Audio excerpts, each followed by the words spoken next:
Magandang araw, ako nga po pala si Lorenzo Alfred C. Hermoso ng BSN English. At sa video ito ay ating tatalakayin ang mga ethical na issue sa paggamit ng AI o Artificial Intelligence. Halina't magsimula.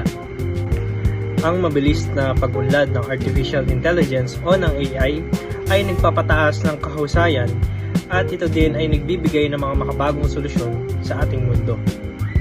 Gayunpaman, ito ay may mga kaakibat na problema at ethical na concern na nagpapataas ng aalalahanin at nangangailangan na maingat ang pagsasaalang-alang.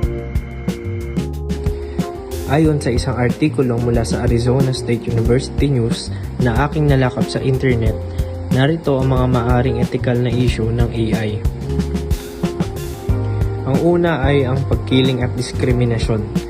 Ang mga sistema ng AI ay madalas na nagpapakita ng mga bias na naroroon sa kanilang data ng pagsasanay.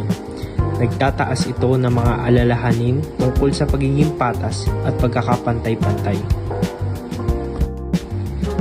Kakulangan ng transparency. Maraming AI algorithm ang gumagana bilang misteryoso na algorithm na nagpapahirap sa mga user na maunawaan kung paano ginagawa ang mga desisyon. Ito ay maaaring makasira ng tiwala at pananagutan. Kasama din sa mga isyong ito ang mga paglabag sa privacy. Ang paggamit ng AI para sa pagsubaybay at pagkolekta ng data ay nagdudulot ng mga panganib sa mga individual na karapatan sa privacy. Dapat magkaroon ito ng karagdagang impormasyon kung paano nakukuha, iniimbak at ginagamit ang data. At ang huli ay ang epekto sa trabaho. Ang automation na hinimok ng AI ay maaaring makaalis ng mga trabaho na magpapalala sa mga hindi pagkakapantay-pantay sa ekonomiya. Dapat may mga ethical na konsiderasyon upang gumawa ng estratehiya para sa magiging epekto nito sa mga trabahador.